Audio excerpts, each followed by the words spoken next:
Welcome to Talking with the Experts. This is where we discuss great ideas to take your business to the next level. How do we know these ideas work? Well, it's because we're talking with business owners who are using these ideas. Business owners who have years of experience and expertise. All things business by business owners for business owners. And now, here is your host, Rose Davidson. Impostor syndrome affects every business owner as they pursue their dreams and push themselves out of their comfort zone. In episode 429, Christine Corcoran explains to us why. And the thing is too, I love that you say that, Rose, because it is all of us. There is no one on this planet that does not experience the imposter syndrome. I guarantee you, if even your biggest role model, if you think about Beyonce even, you could find an interview where she spoke about the imposter syndrome. I guarantee it, because we all experience it. And so we want to pinpoint what that thought was and start to actually do the thought work on that thought, because that's how we reprogram our mind to begin with, right? It's a first simple step where we go, okay, what was the thought that caused me to play small or caused me to not do the thing I actually wanted to do at that point? And so if it was that thought of oh, people are going to judge me, or I'm not qualified enough, or whatever it is, I want you to take that thought and question it.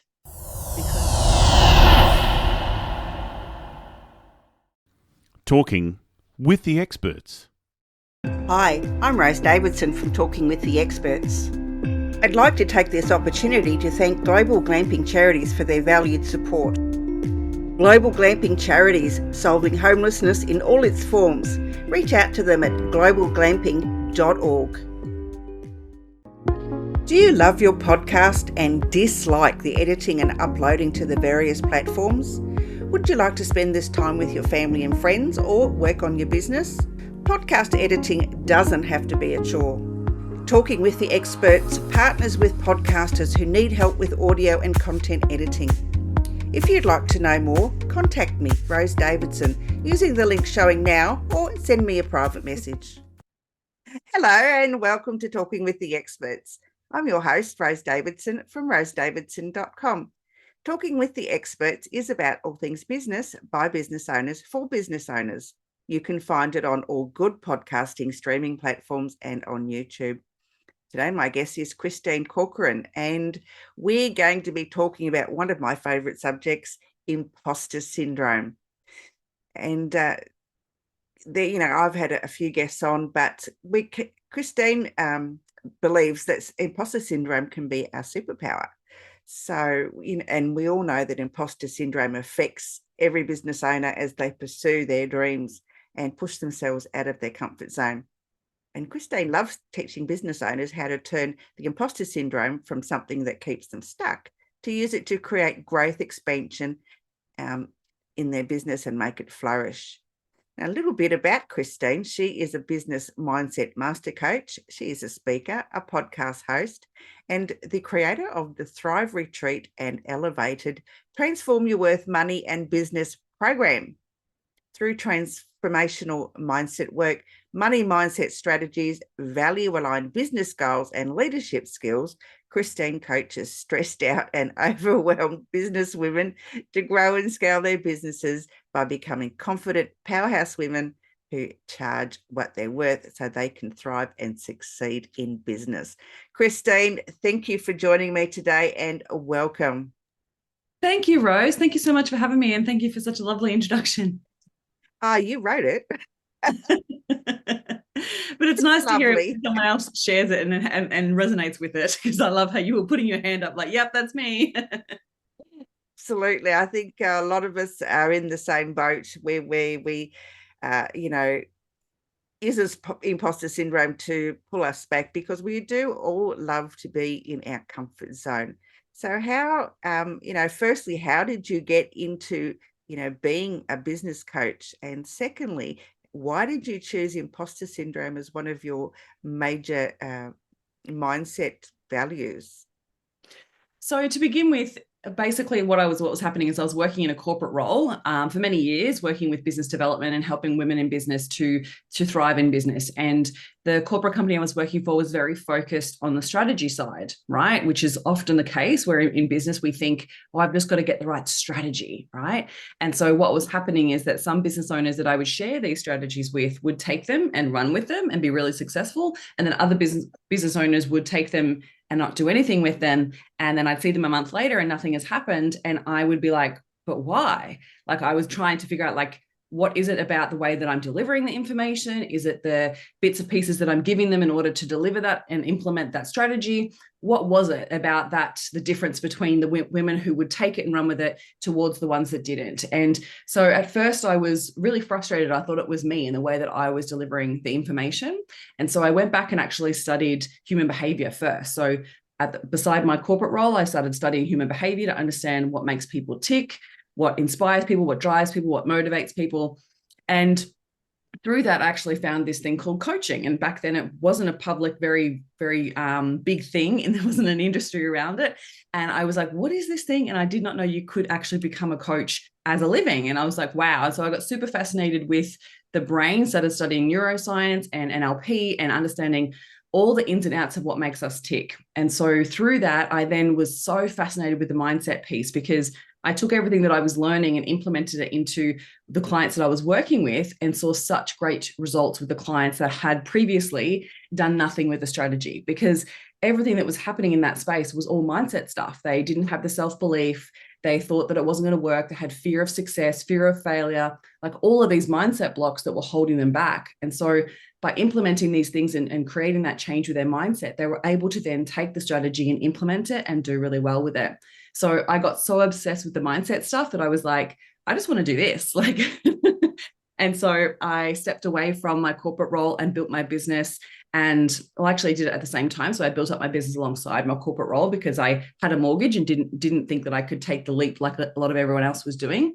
And basically built it up to now. I've been running it now for like almost 6 years and loving the women that I work with. And yes, they're very much stressed and overwhelmed, but it's because a lot of the mindset piece hasn't been implemented or they haven't really worked on themselves before. And so imposter syndrome is one of those patterns that consistently has shown up for all the women that I work with over the years. And so I became very interested in what was it about the imposter syndrome, because so many people talk about it and actually find that it holds them back on a regular basis. And so the beauty of being in business is that it literally activates all of your fears, all of your doubts. It's like you are exposed to the world.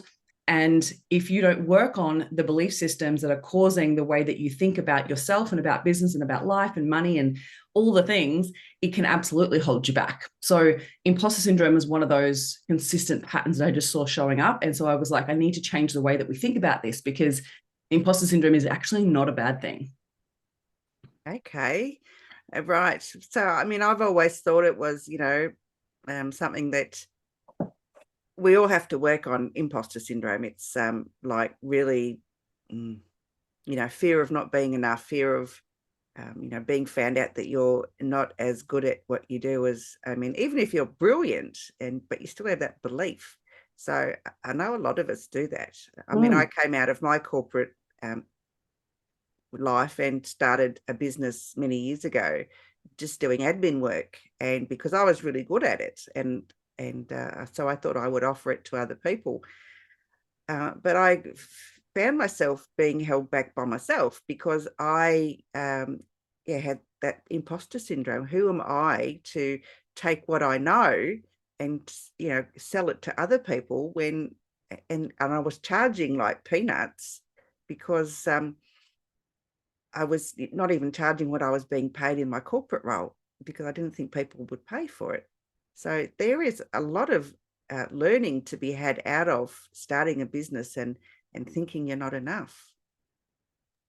Absolutely. And that's really what it comes down to. And I think that a lot of the time we have all these belief systems, and unless we actually take the time to work on them and find the truth in them, because a lot of the time they're not true. It's just stories that our brains made up to actually protect us.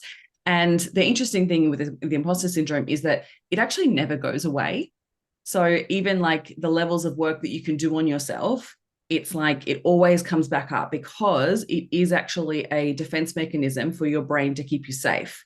So we are comfortable in our comfort zone. So the things that we know how to do, that we're confident in, that we do on a daily basis, we don't experience imposter syndrome when we're there, right? When we're doing the things we've always done, the imposter syndrome does not show up. And so that tells us that it shows up when we're stepping outside of our comfort zone, when we're doing things we've never done before. So it is a form of fear, right? So we need to actually change our relationship with fear first, because if we're prone to experience a level of fear, and like, starting a business is scary all at once anyway, but every single time you grow and you expand and you do things differently, or you're testing yourself to try something new, or you're putting yourself out there more, like whatever it is, it's stepping outside that comfort zone, and fear is a part of the journey as you grow.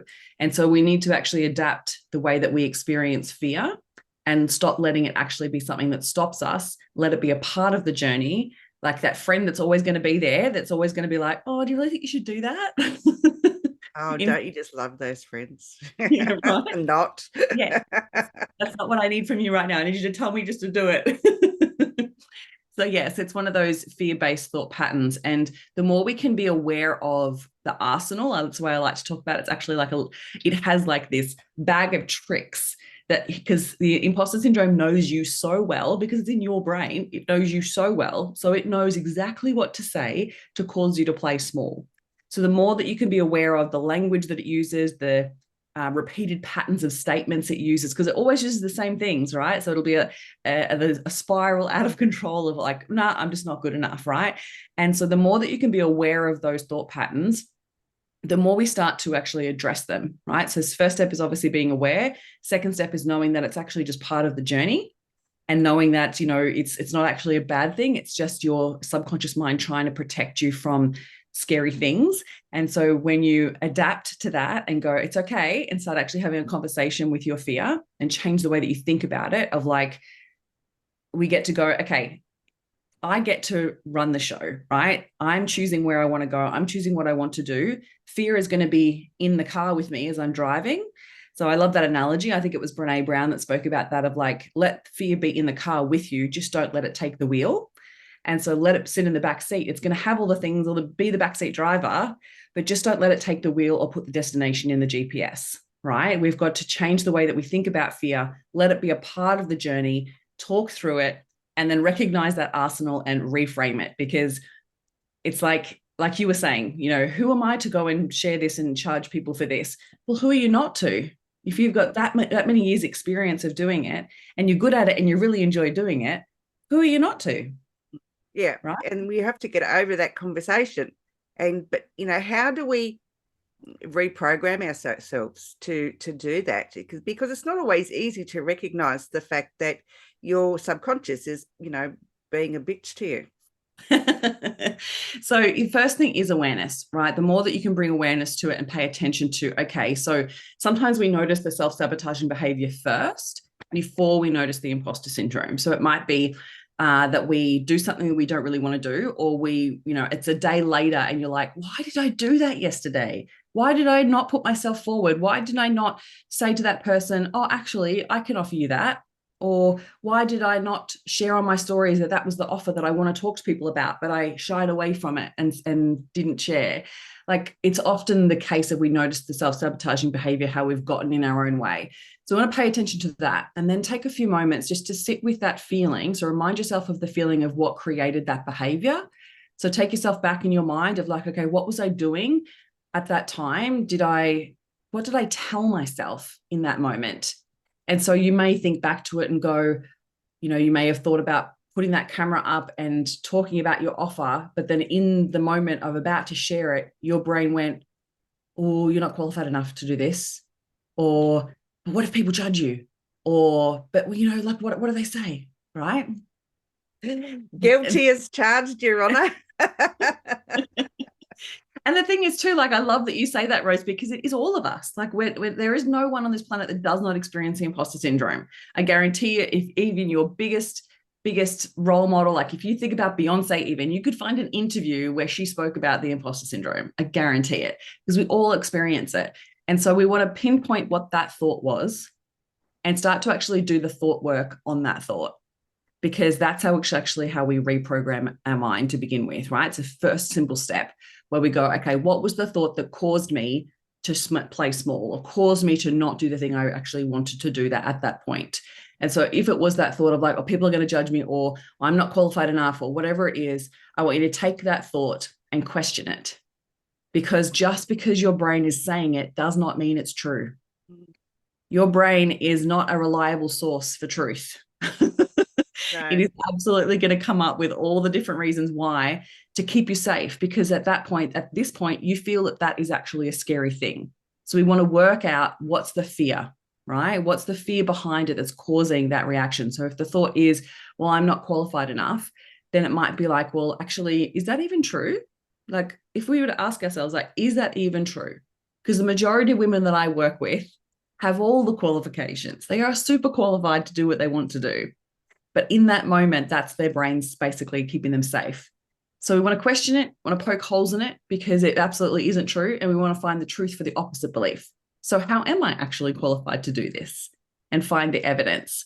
So our brain works on evidence. It's how it basically determines whether we're safe. It's how it determines whether we are okay to move forward, right? So our brain is always looking for evidence. And the only way it can find that is in the past. So we're always living from the past, which doesn't serve us either. So if our brain in the moment is like, well, if I ask myself that question, well, how am I qualified to do this? My brain will actually, if you ask better questions, it will go and find that evidence in the past. But if you ask the question of like, I don't know if I'm qualified for this. Am I qualified enough for this? Like your brain will actually find the opposite proof. So you've got to make sure that you're utilizing your brain in an effective way so that it serves you rather than derail you. So is it, a good idea to keep a journal? I've so many people, advocates for journaling. I'm not. I don't know. I did it once, and my husband read it, and I've never journaled since. So yeah, we had a huge fight, and so I've never journaled ever since then. And I've wanted to, but I have this fear, I guess, that my private thoughts will be, Of course, because you have actual proof from the past that happened, right? So and just this moment, I've realized why I don't journal. It's because of that episode. Yeah, wow. Yeah, so but it would, to me, be a good idea to keep a journal about these thoughts, and you'll, eventually see a pattern in why they're happening, absolutely. Or why you're having them. Yeah, and not everyone, loves journaling. I feel like I've never been a daily journaler. Like it's just not something that I enjoy. I use journaling for when I want to do the thought work. So if I've recognized a self-sabotaging behavior, if I am stuck in a bad mood and I don't know why I'm in a bad mood, I'm literally like, but why am I feeling like this? Journaling actually helps to get it out. So I will write, okay, I'm feeling like, and I will talk about how I feel. And then that will then lead to, because it always leads to then, because this happened and this happened and this happened, and I'm telling myself this, right? So it helps you to unpack what you're feeling. So yes, I do use it for thought work. Now, I feel the missing part when it comes to sometimes a journaling practice is sometimes a journaling practice can be just a download of how we feel and all our thoughts, which isn't a bad thing, but we want to make sure that if we want to reprogram our mind, we want to change what's not serving us. So if we're writing out a journal, and so I always do that where I'm like literally just like download everything that I'm feeling or thinking and unpacking that self-sabotaging behavior or thought. And now we want to make sure that we don't just stop there, because if we just stop there, you're just repeating the same patterns, right? So your brain will just get stuck in that cycle, that pattern of loop. And so what we're going to do is actually reframe what we've written. So we want to actually unpack, well, which ones of these thoughts do I want to keep? Which ones of these ones do I want to change? And so there might be a couple of good thoughts. There might be a couple of ones that you want to change. And it'll be different for everyone, but we want to pinpoint a couple and we want to actually reframe them to something positive that actually is serving us. So I always come back to, is this useful? Is this useful for me to think this? Because a lot of the time it's not true. And I can pretty much ask myself, well, is that true? I can't guarantee that that's true. So there's got to be other evidence to prove it otherwise. And then I'll change it to something much more effective. So if the thought is like, I'm self-sabotaging myself because I think that maybe I'm unqualified, or I feel like I might be judged for being a fraud or being unqualified. And I will say, well, is that true? Well, I can't be absolutely 100% true or know for a fact that I'm going to be judged. I am actually qualified, so that part's not true. And so how can I change that to something that will serve me to show up in the way that I want to show up? So if that belief is actually causing me to play small and hide, then I want to change it to something that will actually allow me to show up and serve. So I might change it to, I have incredible information that I know will change people's lives, and it is an obligation of mine to share it with others, right? So it might be something like that. And it's got to feel really good for you. So you'll know within your body whether that feels right for you.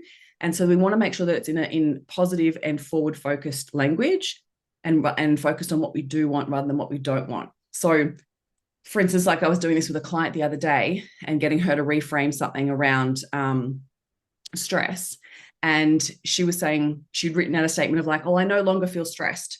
And I'm like, we need to change that completely, because the brain only sees I'm stressed. Yeah. It doesn't notice the negatives of like, I no longer, like it doesn't notice those. It only notices those words stress, and that activates a feeling of stress in your body. So we need to change that to, I'm feeling calm and at ease with the next steps. Right. So we want to focus on what you do want rather than what you don't want. And then it's all in repetition. We've got to use that language. So we've got to use those new belief systems that we've created, post them on a Post-it note so you can see them every single part of your day, like repeat them, say them out loud. I always like to use a little voice note as well and listen to the voice note in my own voice, because that helps to reprogram your mind, because your brain's like, oh, that's me saying that. It must be true. So finding new little tricks like that to actually reprogram your mind, and using repetition to do that is the only way to do it, because otherwise it just repeats the old pattern. So when you notice that old thought coming up and you're like, oh, I'm doing that thing again, I'm telling myself I'm unqualified or people are going to judge me, I'm no longer here to believe that. I'm dropping that belief system. Remember my new belief, and repeat that new belief to yourself a few times, and then take the action. So we're basically working against years of programming, right? That's the thing. That's why it's hard to make change. Is why it takes a little bit of time to make that change and step into that new identity of who we can believe we can be, because we're literally working against however many years old you are, that many years of programming, right? Yes, I got too many years of programming. It's always the way, like I always have women that come to me that are like, in their 30s, it's just so funny. But they're like, babies. yeah, right. And it happens like after you're 35 or something, when you start to realize, oh, hang on a minute, I've got like all this stuff from the past that's causing me to behave the way that I behave and act and think the way that I think. I'm like, yeah, because you've got that many years worth of belief systems that we've got to wade through. Yeah, well, I've got twice as many years on them. Christine, it's so if we all dislike imposter syndrome, how can it be good for us? How can we, use it to our advantage? Such a great question. So the way that you just asked that is like, if we all dislike it, we've got to stop disliking it to begin with, right? It's not a bad thing. Remembering it's here to protect us. So it actually has our best interests at heart. So we want to be kind to ourselves in the process of recognizing that it's going to show up. We want to notice that it actually shows up only when we're stepping outside of our comfort zone and doing something different. So the way that I like to reframe it is, what if the imposter syndrome was actually your superpower? It was there to show up and protect you, but it was always showing you where you're growing. So like I said before, when you're in your comfort zone doing things you've always done, you don't feel it, right? It doesn't show up. So imagine if I asked you to think about the next few weeks, and I asked you, what would be some things that you could do that would activate the imposter syndrome within you? Oh God, I'm launching a course. Right? That is a big one, right? When you're putting something brand new out into the world, it's a big trigger for the imposter syndrome. Oh yeah. So we want to actually go, okay, so we could utilize it as our superpower and go, well, I know that my imposter syndrome shows up when I'm growing. And if I want to grow, I'm going to expect it, right? Know that it's going to happen. So we want to embrace it when it does happen, right? I know you're here to protect me.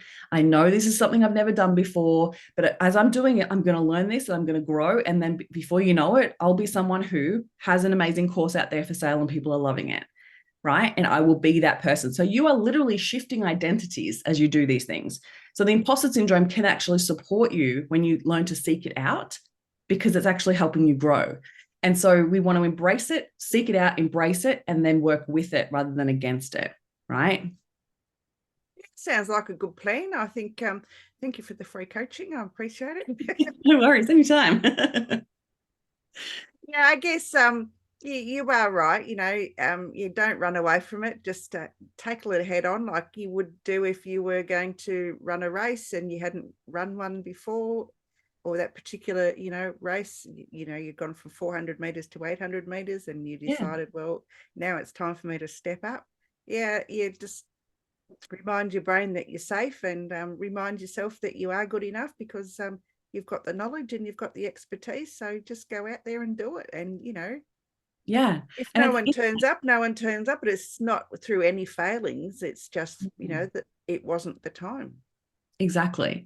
And if we learn to utilize it like that and actually know that it's okay, right? Because it's sometimes what happens is the imposter syndrome language, like the arsenal it uses against us, can be super convincing. So it can be like, you're not confident enough. You're not qualified enough. You're not experienced enough. You've never done this before. And some of that could be actually true, right? You've never launched a course before. You've never launched a course before. But it's like, how can you find evidence from the past that will serve you in that space? So another way to address it is actually find and create a bank of evidence that will serve you. So like I said before, your brain will always answer the questions that you're asking it. So if you ask empowering questions, it'll find the evidence to prove it true. So if I actually took the time, and not everyone does this, but it's so worthwhile with anything new. So for your course, what I would do is sit down for 10 minutes. That's all you need, 5 to 10 minutes. And I want you to write down everything that makes you the best person to bring this course to life, right? The best person to serve the people who are going to take the course. And at first, your brain will be like, you're not the best person. There's 15 million other people out there that will actually be better at this. And I want you to just push through that little bit of fear, because that's the imposter syndrome showing up. Push through a little bit of that and keep asking the question until you find the evidence. And if you keep going, you will find an absolute list of things that will serve you, that is going to be much more useful for you to remind yourself of as you step through that fear as you go, right? So every time that imposter shows up for you in the launch of your course, in the process of putting the course out there and having people take it, like, it's going to continue to show up. So if you can use that bank of evidence to keep reminding yourself, it's okay. I've got 17 years of admin experience. I've got 17 years of this experience, like actually going through all of that. I've got this qualification, that qualification. I'm really passionate about helping people in this area.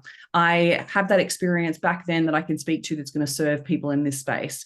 Actually writing it all down and getting it out of your head helps to actually prove to your brain that you're completely safe, that you are perfectly aligned to do this. And it makes you feel much more confident in it too, in the process of developing the confidence. Because that's the other thing. People tell themselves they don't have confidence, because you need to develop it. It's not something that just comes naturally to people. It's actually through competency. You've got to do the thing to get the confidence that comes after. Absolutely. And the first one's always the hardest, isn't it? Yeah, always. It's that first little step, and then you just strengthen it. It's like a muscle. Absolutely. Well, I guess we've got to look at babies when they start to crawl, and then they take their first steps. I mean, they have no fear. So, put yourself in that child's position, and you think, well, I didn't have fear when I took my first steps. Why should I be fearful now taking my first steps to do something that I've not done before? Because you didn't know how to walk before either. So. Exactly. And we don't yell at the baby and go, you should just give up. Like, 3 steps in, you suck at this. Like, what are you even thinking? You should just not walk for the rest of your life. Like, we don't ever say that to a child. God, no. Right? We go, come on, do it again, up you get, try again, right? And we encourage. So excited. I mean, the cameras come out, the videos come out, everything comes out. We've got to ring up the grandpa and grandma and say, those steps, oh my God, it was so exciting. So what if we adopted that attitude for when we're doing something new, right? If we were being the beginner, imagine if we were like that with our friends in business, right? Like, which I hope you are, of like, come on, oh my God, that's amazing. And you call everyone, you tell everyone, and get so excited by it, because, and even if you do that when you fail, like, that's probably the best time to actually acknowledge your strength and awareness and change in like confidence, because you were willing to actually do the thing and fail, and you learnt through that. And like, I just love Sarah from Spanx. Sarah Blakely, who is the owner of Spanx, her and her husband, when her kids were little, they used to basically, actually, no, it was Sarah's parents. That's where it started. Every time that her and her brother would come home from school, and at dinner at the end of the day, her dad would actually ask her, "What did you fail at today?" And so she became much more risk averse, right? So willing to actually fail, willing to actually give it a go, to learn through it, because it's the only way that we learn. And so as adults, we find it really hard to be in the beginner seat. We think we should know it all. We think we should be really great at it right from the get-go, because we're believing all this crap on Instagram where people are like just the perfect right from the get-go. It's not how it works, No, right? they weren't perfect either, even though, I mean, some of them have taken years and years and years to get to where they are. But we only see them when they're successful. So, how many years did it take to get where they are? Yeah. And how many times do they have to talk themselves through the imposter syndrome to keep moving forward? Absolutely. Right? Like, that's the strength. That's the habit of successful people that I feel like we need to adopt, is actually that rewiring of that we can keep trying and actually allow ourselves to be crap at it every single step of the way until we're great at it. Absolutely. Christine, I'm interested to hear about your podcast. What's it called and what's it about? So our podcast is called The Next Level Life, and it's all about business mindset and money mindset, and very much about that motivational piece and what drives you. So I do 2 episodes a week. So my Monday episode is either an interview or an in-depth focus on something specific around mindset. And then on Thursdays, I drop a 5 minutes of momentum episode, which is more like a butt kicking of like speaking about something specifically and helping you feel better and shift your perspective on something. Wonderful. I have to go and see, where can I find them? Everywhere, Spotify, Google Podcasts, Apple, like anywhere you find your podcast, you'll find it, The Next Level Life, or you can search for my name. Okay, I'll go and have a look. Now, I know you've got a special offer that you would like to through Kajabi. Oh, so I have, if someone wants to do the work on the mindset around the imposter syndrome, I have a masterclass that I've created that's specific to working through these blocks. So I help you actually with the steps of overcoming the fear, creating that bank of evidence, and actually shifting the imposter syndrome into something much more effective. So if you'd like to do the work, it's a 45-minute masterclass and it's free. So you basically just click the link in the show notes, and then you'll get access to the masterclass. And yeah, if you have any questions, you can always reach out and send me a DM on Instagram. Wonderful. Absolutely terrific. And you can be found where can people find you, Christine, if they want to work with you? So I hang out mostly on Instagram, but you'll find me also on Facebook and LinkedIn, which is just my name. So my handle is always Christine Corcoran _coach. I'm also on YouTube, so basically anywhere. And my website is christinecorcoran.com.au. Perfect. It's been a pleasure. Thank you so much for the free coaching. It's I'm going to take some of those things on board. This is what I love about my podcast. I get all this free coaching, and so good, right? If I get stuck, then I can go back and rewatch the episodes. Love it. I often do that myself, where I'm like, what else do I want to learn in business? And then I find an expert in it, reach out and go, would you like to be on my podcast? It's so good. And then I end up asking questions for myself. So it's a great way to meet people and to learn stuff. So I do encourage people that are in business to start a podcast, because I think it's a great way to not only learn but to network, and you just meet so many people. Yeah, I totally agree. Thanks so much for having me. Yeah, it's been a pleasure. Thank you so much for joining me, and I look forward to talking to you again really soon. Amazing. Thanks, Rose. Bye. You've been listening to Talking with the Experts, hosted by Rose Davidson.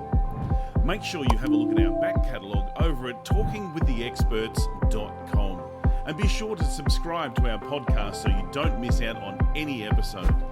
We look forward to your company next time.